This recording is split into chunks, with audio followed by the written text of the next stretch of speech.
course it's snowing. That's my luck. Hey everyone, it's Ben Hardy here, and in today's going to be going over a Dodge Challenger Scat Pack wide body with the shaker package. It literally has like every single option, which makes this car kind of expensive. We'll get into that later. But anyways, a huge shout out and thank you to Larry Miller, Dodge Ram Jeep Chrysler here in Sandy, Utah for giving me some time with this car. I'm going to include a link to their inventory in the description down below so you can check out what they have currently. If you have any questions or need any help, just ask for Ryan. And then on a side note, if you want to save time and money the next time you purchase a car, link to my car buying guide in the description down below. Let's get into it.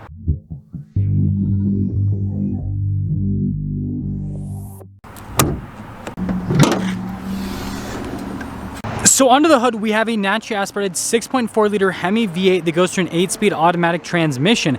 Power outputs are 485 horsepower and then 475 pound-feet of torque, with fuel economy being 15 around town and then 24 on the highway. And look at the shaker hood and everything in the cold air intake. It looks cool. Now, before we go over the front end, I do want to mention, if you want to see more videos just like this, then I recommend you subscribe because I post content every single day. So we got to start off with the shaker hood because it looks so cool. It's so iconic. And if you're wondering, this color is called Cinnamon Stick, and Dodge spells cinnamon with an S. I don't understand either. But anyways, look at the hood pins too.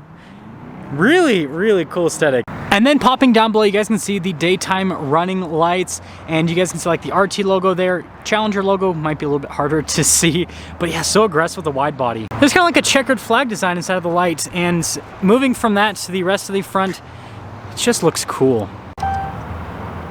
So coming around the side here, tire wheel setup is 305, 35, 20 in the front and over in the rear as well. And then this also does have Brembo brakes with this wide body package, which is pretty cool. But I love the wheels. Like, look how aggressive those are. Then you probably already saw in that shot, we got the big old fender flares here, and then you got your cool Scat Pack logo right there.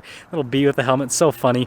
And then notice that the gas cap is blacked out. And then here's our full side view on the Challenger wide body. I mean, this is just what a muscle car should look like. So we've got our key fob here. You have your unlock function, your lock function, remote start, and then the opening here for the trunk. And then popping inside, you guys can see with the Challenger, it's very practical from a storage space perspective, which is one of the key benefits of this over, you know, the Mustang or Camaro, for example. Now with the taillights here, you guys can see pretty cool look on that. And then of course, got another Scat Pack logo right there. Dodge logo in the center. And then we've got parking sensors at the bottom. And then look at like the exhaust tip covers. Those are also pretty cool looking. And I mean, putting it all together with this Cinnamon Stick with an S, right? It's a cool looking car, that is for sure. Now taking a look at the door panel, you can see really nice padding and stitching here, and then also down below, like everything's pretty much covered from a trim perspective, which is nice.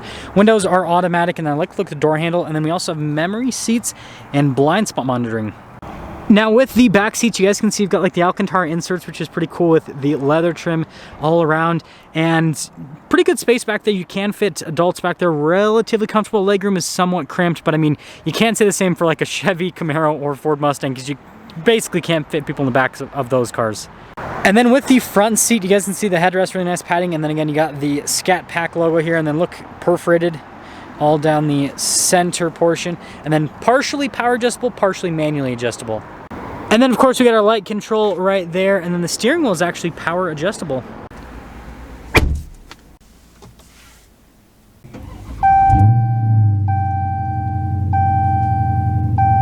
Now with the steering wheel, we've got really nice leather trim all around. Notice it's perforated here on these sides to get a slightly better grip. There are radio controls on the back of the steering wheel. We also have paddle shifters here for the 8-speed automatic. This does come with regular cruise control as well as adaptive cruise control.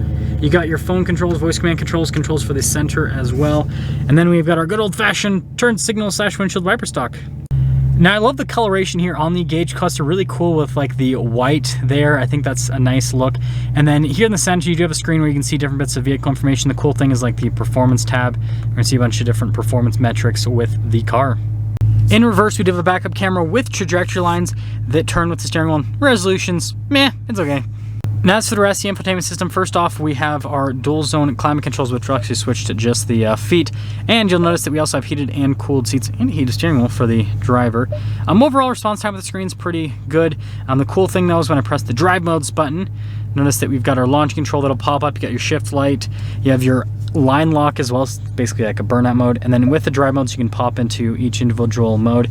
Sport mode is probably the most fun. Track mode obviously is cool, but the only downside about track mode, in my opinion, is suspension definitely feels pretty firm, whereas sport mode, I don't know, it's a little bit more comfortable overall. And this obviously comes with the performance pages as well. And then just like other modern Challengers, you actually have some nice padding and stitching here on the dash. And then we have our Shaker logo there on the vent. And then you guys can see we've got our analog radio controls. That's your drive mode select and your launch control. Dual zone climate controls in this section as well. And then shifter for that 8-speed automatic transmission. And then you guys can see the cup holders right behind that. Now with the center console here, decent storage space, got some USBs, 12 volt, you know, the normal stuff. And then popping over to the glove box, nicely lined with felt and solid storage space as well. And then up top here we do have a sunglass holder, and then apparently we have a squeaky sunroof. It was just a fluke. So here's our slightly crumpled up window sticker on this Scat Pack Shaker. First off, $45,845 is the base MSRP, but oh boy does this have options on it. So first off, that wide body package, $5,900, almost $6,000 basically. And then you guys can see all the other packages on this Shaker package, another $2,500 on top of that. Total MSRP $66,510. I remember when that could buy you a Hellcat, but in today's world it buys you a Scat Pack Shaker. Let's see how it drives.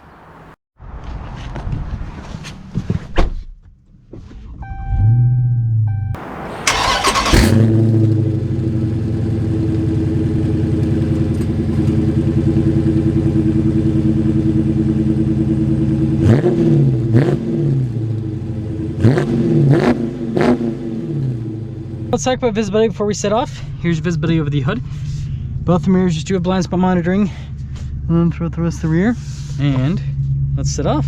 Okay, so setting off, we're gonna start in auto mode and then we'll go over to sport mode just to see the difference with this one. Ooh, definitely stiffer. Ooh, you can definitely tell that right off the bat.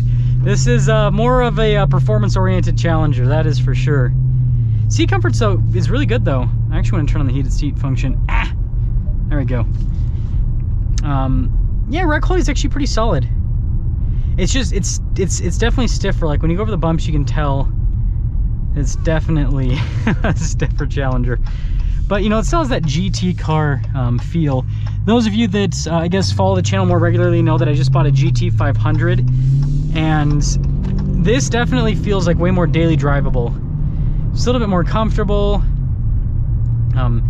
Transmission definitely a lot less crazy, and it feels so planted though. The wide body package really does work.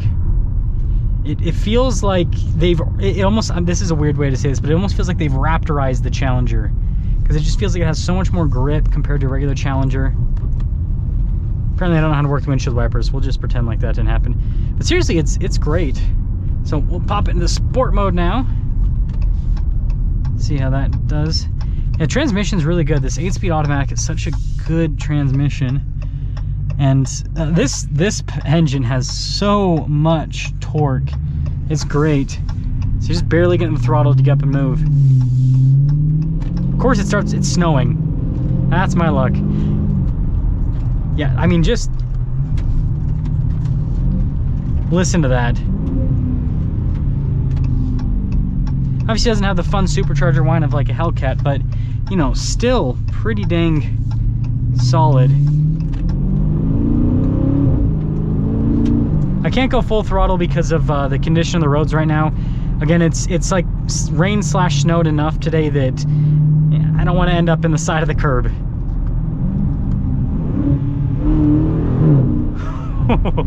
So powerful.